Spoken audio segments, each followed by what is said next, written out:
मित्रों, study with शरण IAS के इस क्लास में आपका स्वागत है। हिस्ट्री की इस क्लास में आज हम मंदिर निर्माण की शैलियों के बारे में देखेंगे, जो कि जीएस में भी, हिस्ट्री में भी, हिस्ट्री ऑप्शनल सिविल सर्विसेज में और जीएस के पेपर फर्स्ट में कल्चर वाले पोर्शन में आता है। तो मंदिर निर्माण की हम जानते हैं कि गुप्त काल में ही लगभग इसका आकार लेने लगता है, जैसे देवगढ़ का दशावतार मंदिर। तो मंदिर निर्माण जैसे जैसे शुरू हुआ वैसे वैसे इसकी शैली में भी चेंजिंग आनी शुरू हो गई। 3 शैलियाँ डेवलप हुई पूरे भारत में। इसमें उत्तर भारत में जो डेवलप हुई, उत्तर भारत में वो कौन सी शैली? 3 शैलियाँ थीं, उत्तर भारत, दक्षिण भारत और मध्य भारत। मध्य भारत, ये 3 जगहों पर 3 शैलियाँ डेवलप हुई। मंदिर ही बना लेकिन 3 शैलियों में। उत्तर भारत में नागर शैली,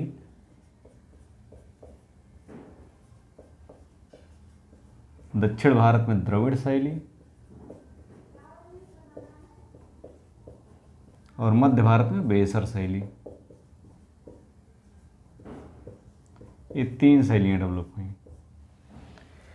ये उत्तर भारत मतलब हुआ कि जो आपका उत्तर भारत यानी कश्मीर से लेकर के विंध्य जो श्रेणी है, मध्य प्रदेश का मध्य क्षेत्र तक, ये पूरा क्षेत्र गुजरात लेकर के विंध्य से या मध्य प्रदेश से लेकर के कर्नाटक तक के बीच के जो मंदिर हैं, ये यहाँ पर लगभग बेसर शैली के मंदिर हैं। और दक्षिण भारत में जैसे चोलों ने जो मंदिर बनवाया वो किस शैली के हैं? द्रविड़ शैली के। 3 शैलियाँ डेवलप हुई, नागर शैली, द्रविड़ शैली और बेसर शैली।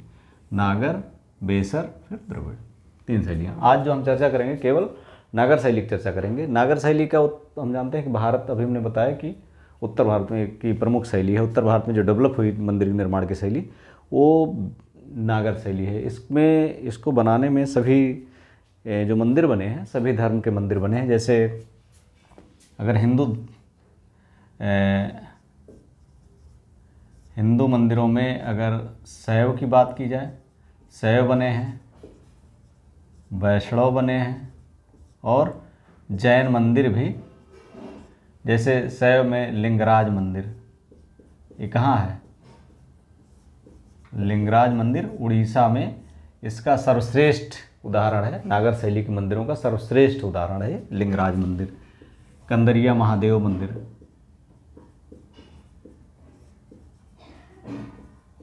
ये चंदेल स्थापत्य का उदाहरण है, नागर शैली में बना हुआ है। वैष्णव मंदिरों में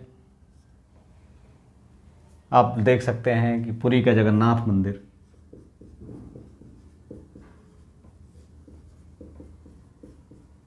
और यहाँ पर भी बना हुआ है वैष्णव मंदिर खजुराहो में भी। जैन मंदिर में खजुराहो का पार्श्वनाथ मंदिर। तो इस तरह से हम देखते हैं कि मतलब सभी लगभग मंदिरों में शैव, वैष्णव, जैन सब में नागर शैली में मंदिरों का निर्माण हुआ। इसकी शुरुआत उत्तर भारत में हुई। गुप्त काल में हम देखते हैं कि देवगढ़ का दशावतार मंदिर झांसी में लगभग पड़ता है। तो देवगढ़ का दशावतार मंदिर में इसकी प्रारंभिक रूप अच्छे से देखा जा सकता है। इसकी अगर बात करें तो इसके जो निर्माण की शैली है वो किस तरह की है? तो सबसे पहले एक चबूतरे, वर्गाकार चबूतरा, क्या होता है? वर्गाकार चबूतरे पर ये उठा करके, इस तरह से वर्गाकार चबूतरे पर उठा करके मंदिर का निर्माण किया था। चबूतरा बनाया था, उसके ऊपर ही मंदिर बनता है। मतलब चबूतरा है, ऊंचा उठाया गया है, सीढ़ी से आप उसको चढ़ना पड़ेगा, उसके ऊपर जो मंदिर है वो स्थापित किया जाता है।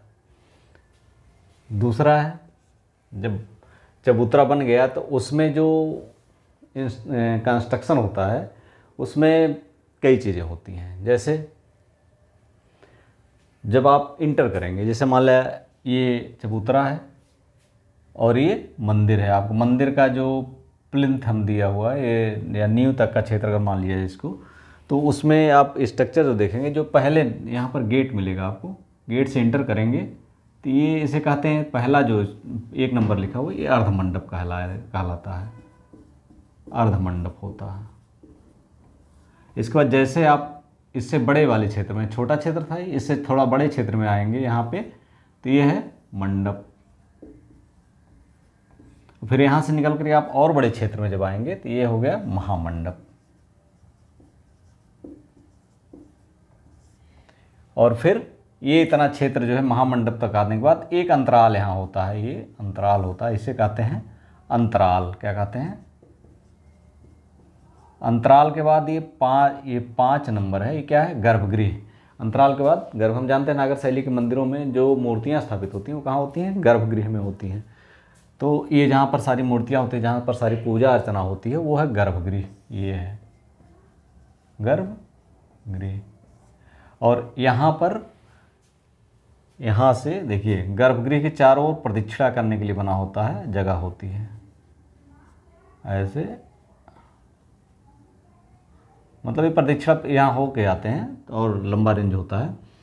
तो ये है प्रदक्षिणा पथ।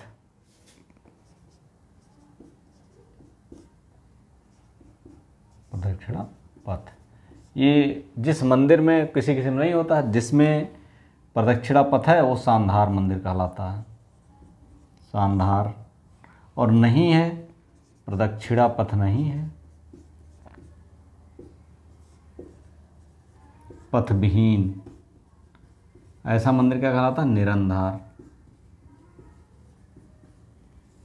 ठीक, निरंधार मंदिर है। प्रदक्षिणा पथ विहीन जो है निरंधार मंदिर है। इसी तरह से इसको बनाने के लिए ग्रेनाइट, जो मटेरियल यूज होता है, ग्रेनाइट, लाल बलुआ पत्थर,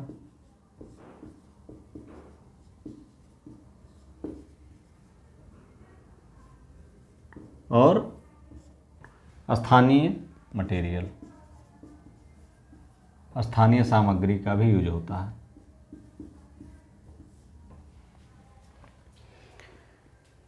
इसके अलावा इसमें जो शिखर होता है, शिखर एक मुख्य शिखर होता है।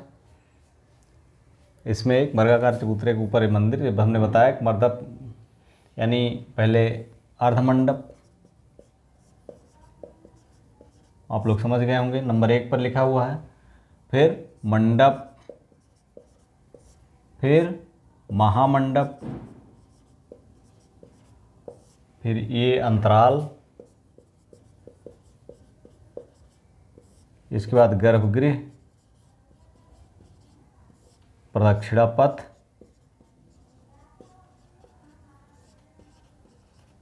इसके बाद शिखर, इसके ऊपर शिखर। जैसे द्रविड़ शैली का पिरामिडाकार होता है, लेकिन यहाँ पर एक लाइन में होता है और ऊपर कलश होता है, ऊपर कलश रखा होता है। और शिखर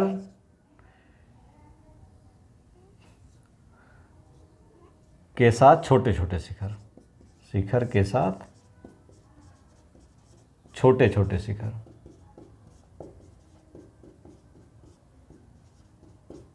या इसे उरुश्रृंग कहते हैं,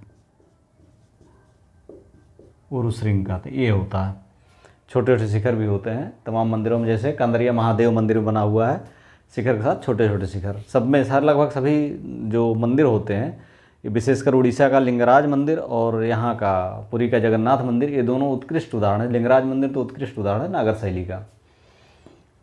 ये शिखर के साथ जो छोटे छोटे शिखर होते हैं वो उरुश्रृंग कहलाते हैं। और इसमें जो सबसे टॉप पर होता है एक कलश रखा होता है, जैसे उल्टा कमल होता है, इस तरह की संरचना होती है, एक चौकी टाइप की बनती है, उसके ऊपर जो है कलश रखा होता है और उसके ऊपर जो है पताका आदि लगी होती है। तो इस तरह से ये जो स्ट्रक्चर होती है वो नागर शैली की होती है। और अगर आप इसको जो है ठीक से देखेंगे तो बहुत ही आसान है, इजी वे में है। अगली वीडियो में हम जो है ये बताएंगे द्रविड़ शैली के मंदिरों की विशेषताएं क्या होती हैं और उनका शिल्प या उनकी जो वास्तुकला होती है वो कैसे होती है, किस स्ट्रक्चर के वो बनते हैं, किस मटेरियल से बनते हैं, उनमें कौन कौन से पार्ट होते हैं, अंतराल होता है कि नहीं होता है, उनमें गोपुरम क्या होता है, सारी चीज़ें उसमें बताएंगे। और लास्ट में बेसर शैली, और फिर तीनों का आपकी तुलना हम करेंगे, तीनों में क्या क्या डिफरेंस होता है, कौन कौन सी इन तीनों शैलियों में क्या क्या डिफरेंस होते हैं, जिससे हम पहचान सकें कौन सा बेसर शैली का, कौन सा द्रविड़ शैली का, कौन सा नागर शैली का।